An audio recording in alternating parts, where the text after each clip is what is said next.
Have you ever trusted someone with your whole heart, only to have them betray you in the worst possible way? Imagine risking your life for the one you love, only to return and find out they've replaced you with your own best friend. This is the story of Captain Ryan, a soldier, a survivor, and a man who lost everything, only to come back for revenge. Buckle up, because this isn't just a story about betrayal, it's about cold-blooded justice. Let's begin. Captain Ryan stood tall in his crisp military uniform, his sharp blue eyes filled with determination. He had always been a man of honor, willing to sacrifice everything for his country. The weight of duty rested heavily on his shoulders, but it was a burden he carried with pride. His wife, Emily, watched him from their front porch, her heart pounding as she tried to memorize every detail of his face. She had always known this day would come, yet nothing could prepare her for the reality of saying goodbye. "I'll wait for you," Emily whispered, gripping his hands tightly. Ryan smiled, brushing a strand of her blonde hair behind her ear. "I'll come back to you. No matter what." Tears welled up in Emily's eyes, but she forced herself to be strong. She had to believe him. She had to trust that their love could survive the distance, the danger, the unknown. As Ryan pulled her into one last embrace, she buried her face in his chest, inhaling his familiar scent, committing it to memory. A honk from a military jeep signaled that it was time. Ryan kissed her forehead, grabbed his bag, and walked away. Emily stood frozen, watching the love of her life disappear, praying he would return to her. Days turned into weeks. Weeks into months. Emily clung to every phone call, every letter. Ryan told her stories about the dusty desert, the long nights, and the camaraderie between his fellow soldiers.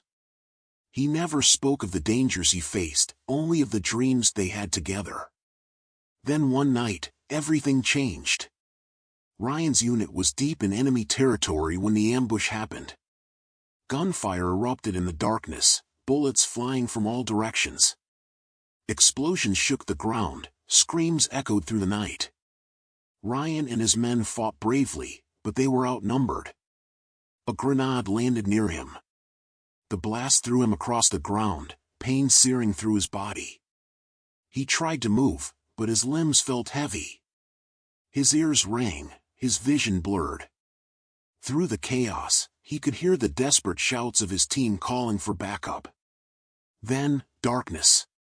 Back home, Emily was making dinner when she heard a knock at the door. Her heart skipped a beat as she wiped her hands on a towel, rushing to answer. But when she opened it, her world shattered. Two soldiers stood on her porch, their expressions grim. She didn't need to hear the words to know what they meant. Still, her voice trembled as she spoke. "No, no, this can't be happening." One of the soldiers cleared his throat, holding out a folded American flag. "Ma'am, we regret to inform you that Captain Ryan Carter has been declared missing in action. His body has not been recovered." Emily's legs gave out beneath her. The world around her blurred, the sounds faded. Missing in action. Not dead. Not alive. Just gone. Tears streamed down her face as she clutched the flag to her chest. The man she loved, the man who promised to come back, was lost. Ryan was gone. And with him, a piece of her soul. The days after Ryan's disappearance felt like an endless blur for Emily. At first, she refused to accept it. She stayed up all night, staring at her phone, hoping for a call that never came. Every knock at the door made her heart race, praying it would be Ryan, miraculously back from the dead. But days turned into weeks, and weeks into months. The house felt empty without him, filled only with silence and memories that haunted her. She tried to be strong, tried to hold on to the hope that maybe, just maybe, he would return. But reality had a way of breaking even the strongest hearts. His absence became unbearable, a constant ache that refused to fade. During those dark days, There was only one person who truly understood her pain, Jake. Jake had been Ryan's best friend since their first deployment. He had been there through every hardship, every battle, every moment of sacrifice. When Ryan was declared missing, Jake was one of the first to visit Emily. He sat with her in the quiet, offering silent support. He listened when she spoke, never rushing her grief. And, most importantly, he never tried to force her to move on. At first, it was just friendship. Jake would stop by occasionally, checking in on her, making sure she was eating, helping with things around the house. But as time passed, his visits became more frequent. He started staying longer. They would talk for hours, about Ryan, about the war, about life before everything fell apart. One evening, as Emily sat on the couch with a glass of wine, Jake walked in with takeout. "I figured you probably forgot to eat," he said with a smirk, setting the bags down. Emily let out a small laugh, shaking her head. "You know me too well." Jake shrugged. "Ryan always used to say you'd survive on coffee and air if you could." The mention of Ryan's name should have hurt, but instead, it brought a strange warmth. She missed hearing his name, missed feeling connected to him in some way. Jake made her feel that connection. He reminded her of Ryan in so many ways, the way he carried himself, the way he looked at her with quiet concern, the way he made her feel like she wasn't completely alone. One night, after too many glasses of wine and a storm raging outside, something shifted. Emily was crying, again, talking about how she didn't know how to move forward. Jake reached out, tucking a stray piece of hair behind her ear. His touch lingered just a little too long. "Emily," his voice was quiet, hesitant. She looked up at him, searching his face for something, anything, that would make the loneliness go away. Then, without thinking, she closed the distance between them. The kiss was soft at first, uncertain, but then the desperation took over. Months of grief, of pain, of aching for something familiar, all came rushing to the surface. For the first time in a long time, Emily didn't feel numb. She felt alive. The next morning, reality settled in. Emily sat at the edge of the bed, staring at her hands, guilt creeping in like a slow poison. "I shouldn't have," she started, but Jake cut her off. "You don't have to explain anything," he said. "We've both lost him, Emily. We're just trying to survive." She wanted to believe that. She wanted to believe that this was just two broken people finding comfort in each other. But deep down, she knew she had crossed a line she could never uncross. Days turned into weeks, and before she could stop it, Jake became a permanent presence in her life. The guilt faded, replaced by something else, acceptance. Ryan wasn't coming back. It was time to move on. Emily spent the first few months drowning in grief. The house felt emptier without Ryan's presence. She could still smell his cologne on his clothes, still hear his laughter echoing in the halls. Some nights, she curled up in his old army jacket, pressing her face into the fabric, hoping to feel close to him. But as time passed, the weight of loneliness became unbearable. Jake started coming around more often. At first, it was just to check on her, to make sure she was eating, to help with small things around the house. He had been Ryan's best friend, after all. He knew how much Ryan had loved her, how much she was struggling. He reassured her that she wasn't alone, that he was there if she ever needed anything. Emily appreciated the company. With Jake around, the silence wasn't so deafening. They talked about Ryan, about the memories they shared, about how unfair it was that life had taken him away. Then, one evening, the dynamic shifted. It was a cold night, and Jake had stopped by to drop off some groceries. They sat on the couch, a bottle of wine between them. The conversation turned deeper, about life, about loss, about moving on. Jake looked at her with something she hadn't seen in a long time, warmth. "You don't have to do this alone, Em," he said softly. Emily's breath hitched. There was something dangerous about the way he looked at her, something forbidden. But instead of pulling away, she leaned in. And just like that, the line between friendship and something more disappeared. At first, she felt guilty. But as days passed, the guilt faded into justification. Ryan was gone. He wasn't coming back. And she was tired of being alone. She convinced herself that this was how life worked: you grieve, you move on, and you find happiness again.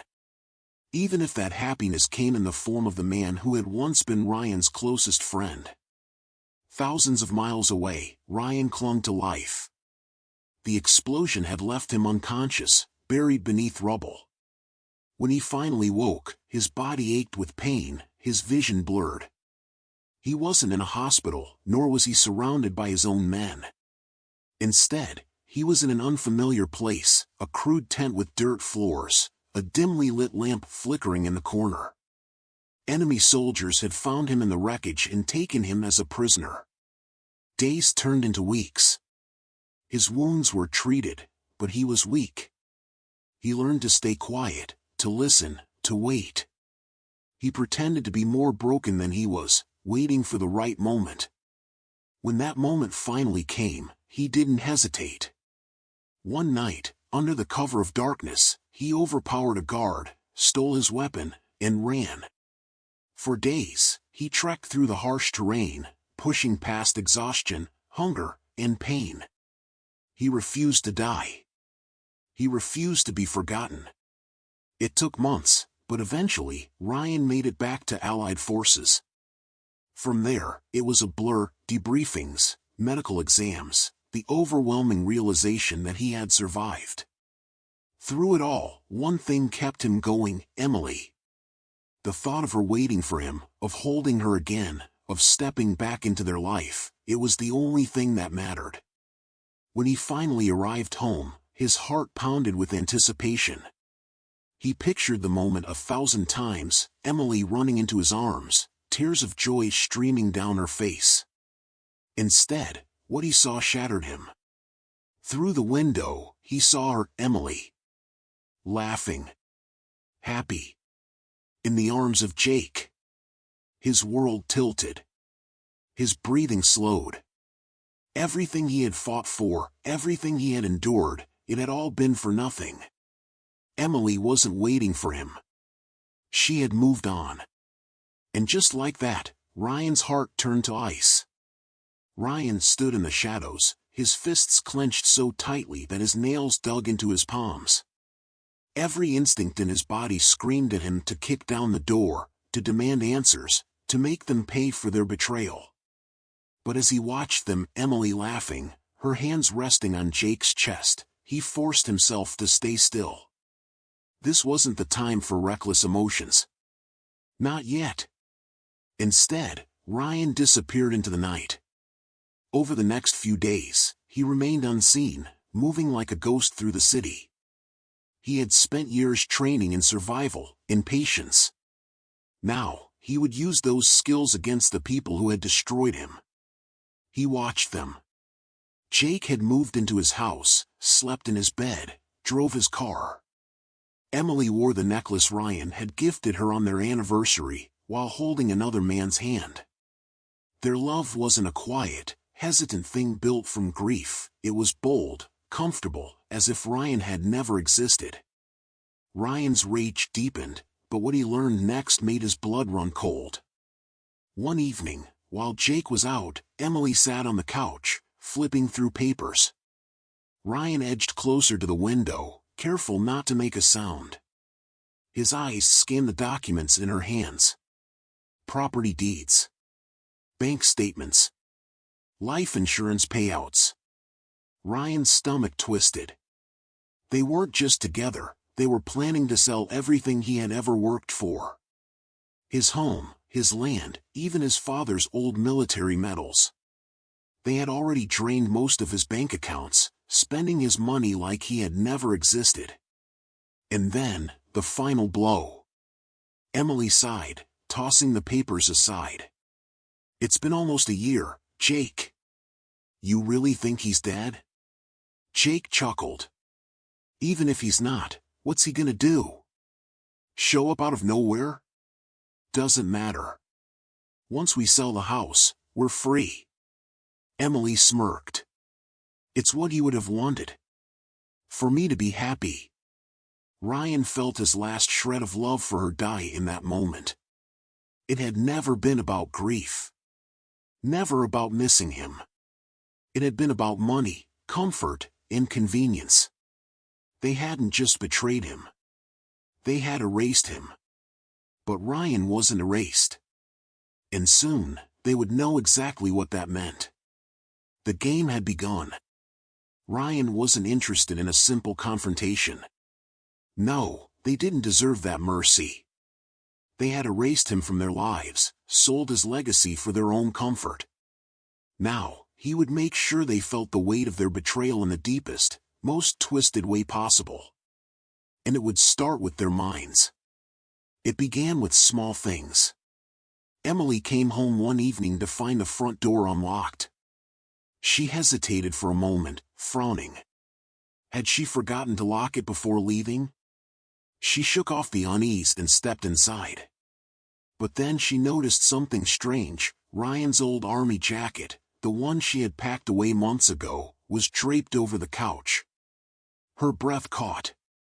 She glanced toward the stairs, expecting to see Jake, but he was in the shower. She swallowed hard, convincing herself she had simply misplaced it. But that night, as she climbed into bed, she couldn't shake the feeling that something was off. Jake's paranoia started creeping in next. One morning, he went outside to grab the newspaper and stopped dead in his tracks. Sitting on the porch was a pair of Ryan's old combat boots, laces neatly tied, mud still fresh on the soles. Jake's hands turned cold as he stared at them. His eyes darted around the yard, scanning for movement. His gut screamed that this wasn't a coincidence. He rushed inside. "Emily, did you put these here?" Emily looked at the boots and rolled her eyes. "Jake, you're overthinking. Maybe you just left them in the garage and forgot." Jake wasn't convinced. His instincts had been honed from years in the military, and right now, they were screaming that something was wrong. Then, the messages started. Emily's phone buzzed late one night. She was half asleep when she picked it up. "Unknown number. Are you sleeping well, Emily?" A chill ran down her spine. She sat up, staring at the screen. "Jake," she whispered, shaking him awake. "Look at this." Jake read the message, his jaw tightening. He grabbed the phone and typed back, "Who is this?" A few seconds passed. Then, "Unknown number, you moved on so quickly. Was I ever really important to you?" Emily dropped the phone, her hands shaking. "Who the hell is this?" Jake snapped. The reply came instantly. "Unknown number, you know who I am." Emily's face turned pale. "That's not possible," she murmured. "It can't be." Jake clenched his fists. "It's a sick joke, Emily. Someone's messing with us." But deep down, neither of them believed that. Over the next few days, the disturbances escalated. Jake found his car keys in the refrigerator. Emily woke up to see Ryan's dog tags hanging on the bathroom mirror. Their TV turned on by itself in the middle of the night, playing an old video of Ryan's homecoming from his first deployment, a video Emily swore she had deleted. The paranoia started to eat away at Jake. "I swear to God, someone is in this house," he muttered one night, pacing the living room with a baseball bat in hand. Emily was still trying to rationalize it all. "Jake, just stop. Ryan is dead. This is just, I don't know, a hacker? Someone playing a cruel joke?" Jake spun around, eyes wild. "Emily, what if it's not? What if he's alive?" Emily froze. For the first time, doubt crept into her mind. Because deep down, she knew Ryan. And if there was one thing he was good at, it was survival. And if he was out there, watching them, he wasn't coming back to forgive them. The trap was set. Now, it was time for the first strike. Ryan had always known how to fight his enemies. But this wasn't war. This was something far more personal. Emily and Jake thought they had won, thought they had buried the past along with him. Now, he would make them bury something else. Their sanity. The funeral was perfectly staged. Ryan had connections, people who owed him favors. With the right resources, it wasn't hard to make a body disappear, to fabricate a recovered corpse, to ensure that all official records declared Captain Ryan Carter deceased. Emily and Jake sat in the front row of the funeral service, dressed in black, looking appropriately mournful. Ryan watched from a distance, hidden among the trees. Jake stood stiffly beside Emily, his hand resting on the small of her back. From afar, they looked like the grieving widow and the loyal best friend. But Ryan knew better. They were relieved. They thought they were free. He smirked. Not even close. Phase 2 began with the money. Emily had always been careless with finances, relying on Ryan's savings to support her lifestyle. She had no idea how investments worked, how accounts were monitored. Ryan did. Using skills he had learned in the military, he infiltrated her online banking, rerouting large sums to offshore accounts. Small transactions at first, just enough to go unnoticed. But then, the big hit. One morning, Emily opened her banking app to check her balance. Her jaw dropped. Her account was nearly empty. Jake rushed to her side as she frantically refreshed the page. No, no, no. This isn't possible. The money, it's gone. Jake frowned, grabbing his own phone. Check the other accounts. She did. All of them. Wiped clean. Her hands trembled. This has to be a mistake. The bank, someone hacked me. It's fraud. Jake's expression darkened. Who would do this? A notification popped up on Emily's phone. Unknown number, you took everything from me. Now, I take everything from you. Emily's blood ran cold. Ryan could almost hear the fear in her heartbeat.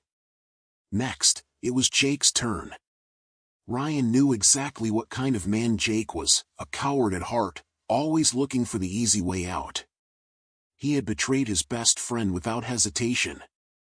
Now, it was time to see how well he handled the heat. One night, police officers knocked on their door. Jake opened it, frowning. Can I help you? The lead officer held up a warrant. Jake Turner? You're under arrest. Jake's confusion turned to shock. What? Arrest? For what? The officer's face remained emotionless. Fraud. Identity theft. Several suspicious transactions have been traced to your accounts. Jake stumbled back, eyes wide. No. This is a mistake. I don't. Emily gasped, stepping forward. Wait. This has to be wrong. Jake wouldn't. The officer ignored her. Turn around. Hands behind your back. As the cold steel of handcuffs locked around his wrists, Jake screamed. Emily, call my lawyer. This isn't me. Someone set me up. Ryan watched from the shadows as they shoved Jake into the back of a squad car. He hadn't even begun yet. Emily was next. Her dream life was about to turn into a nightmare. Emily sat in the dimly lit living room, her hands shaking as she gripped a glass of wine. Her world had crumbled in a matter of days. Jake was in jail. Her money was gone. Strange things kept happening around the house.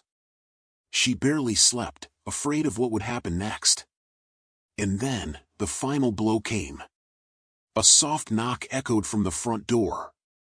Emily flinched. She hadn't invited anyone over. She wasn't expecting visitors. Her heart pounded as she approached the door, her breath shallow. Slowly, she turned the knob and pulled it open. Her entire body went cold. Ryan stood in front of her.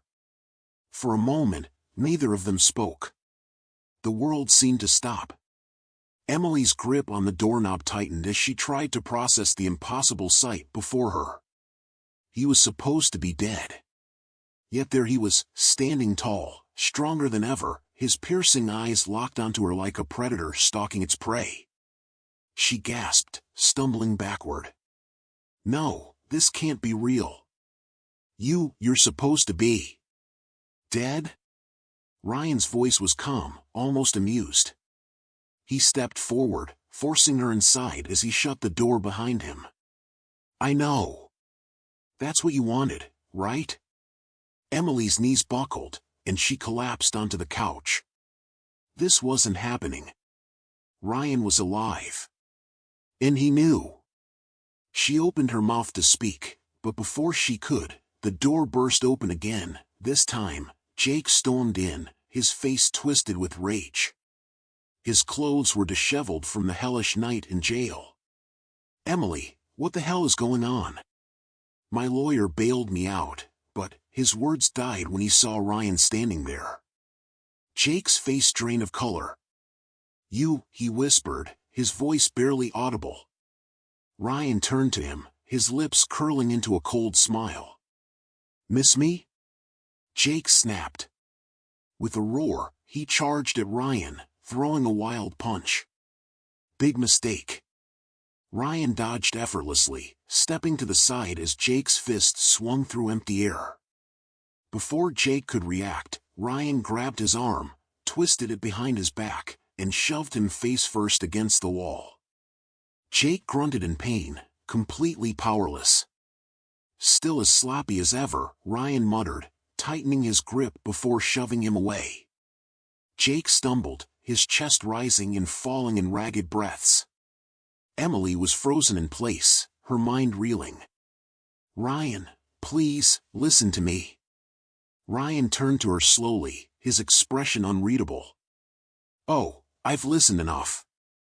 Now, it's your turn. He reached into his pocket and pulled out his phone. With a few taps, he connected it to the TV screen in the room.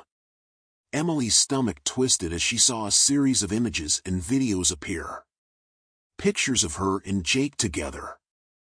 Screenshots of the bank transactions. Documents proving they were planning to sell Ryan's assets.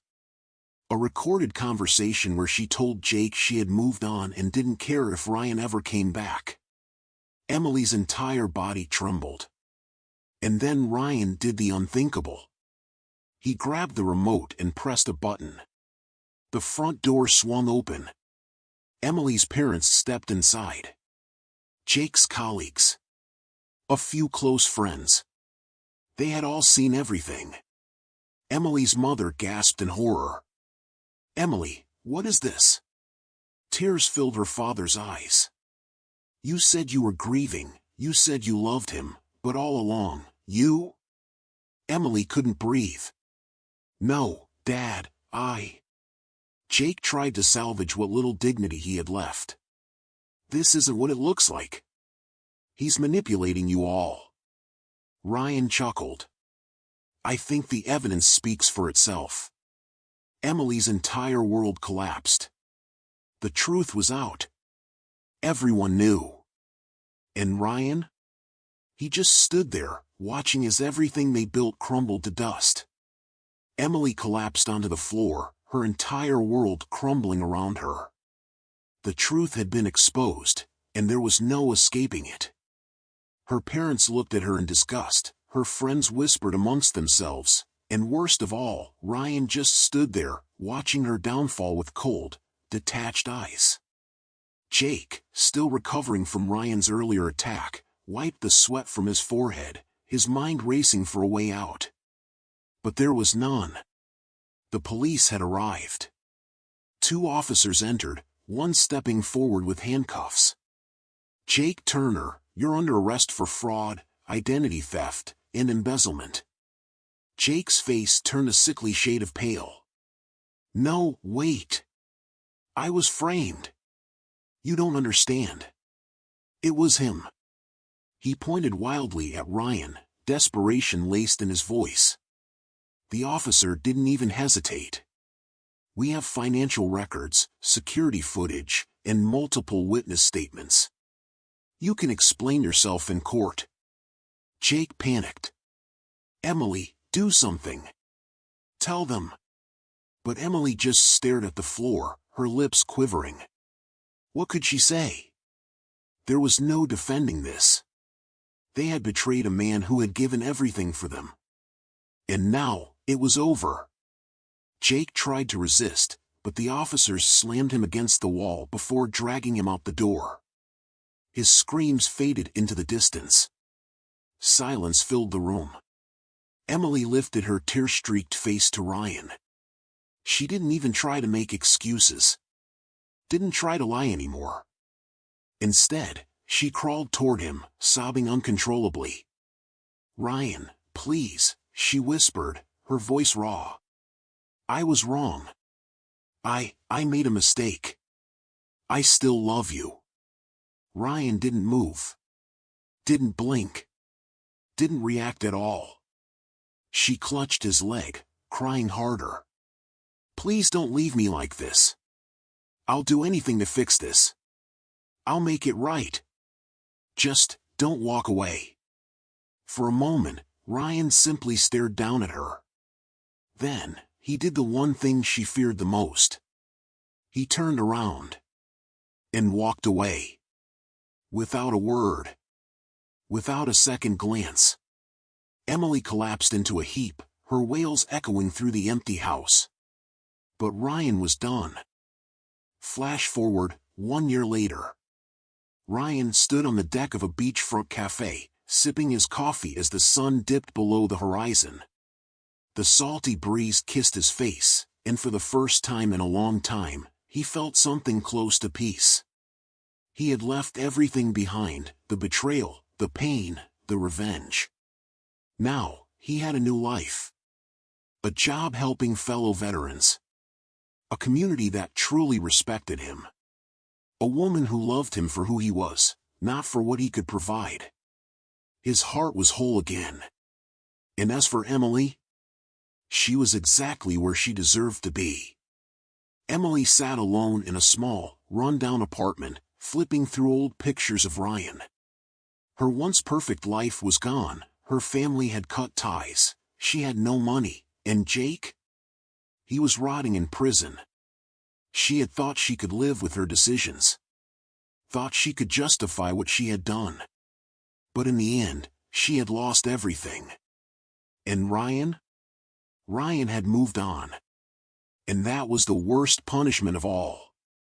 The room was dimly lit, cluttered with unopened bills and empty wine bottles. The air was thick with regret, the kind that clung to the skin like a permanent scar. Emily sat alone on the couch, her once glamorous life reduced to this, four walls that felt more like a prison than a home. Her fingers trembled as she reached for the remote, flipping through the channels absent-mindedly. It was the same routine every night. Drown in the past. Drown in the silence. Drown in the consequences of her own betrayal. But then, she froze. The TV screen flickered, and a familiar name stabbed through her chest like a dagger. Up next, an exclusive interview with decorated war hero and best-selling author, Ryan Carter. Emily's breath hitched. She sat up, gripping the remote so tight her knuckles turned white. The screen changed, and there he was. Ryan. Older. Stronger. Successful. He sat in a sleek, modern studio, dressed sharply in a tailored suit. His once battle-hardened face now carried an air of quiet confidence, not the broken man she had left behind. Emily's lips parted, but no words came out. The host smiled warmly. Ryan, you've had an incredible journey, from soldier to survivor, and now, a best-selling author. How does it feel to be considered an inspiration to millions? Ryan chuckled softly, shaking his head. It's humbling, really. There was a time I thought my life was over. But I learned that even after the hardest battles, we can rebuild. We can move on. His words cut through Emily's heart like a blade. The host leaned in. Your book, Ghosts of War, has been making headlines. It's deeply personal. In it, you talk about betrayal, loss, and revenge. Was it based on real experiences? Emily's stomach twisted. Ryan's expression remained calm, unreadable. Let's just say, it's inspired by things I've lived through. But in the end, revenge isn't what defines us. It's what we choose to do after the pain. Emily shook her head violently. No, that's not fair, she whispered to no one. As if the universe wasn't done punishing her, the interview took a cruel turn. The camera panned, revealing a beautiful woman sitting beside Ryan. She was radiant, with warm eyes and a smile full of life. The host beamed. And we can't forget the woman who stood by you through it all. Congratulations on your engagement, Ryan. Emily's breath hitched. Ryan turned to his fiancée, love and warmth in his eyes, the kind of love Emily once had. The kind she threw away. The woman laughed. He's the strongest man I know. I'm lucky to have him. Ryan squeezed her hand. I'm the lucky one. Emily felt something inside her shatter. The interview ended with applause. The screen faded to black. And Emily? She sat alone. The wine glass slipped from her fingers, shattering against the floor. But she didn't react. She just sat there, staring at the dark screen, tears silently rolling down her cheeks. Ryan had won. Not because he destroyed her. Not because he made her suffer. But because he had moved on. And she never would.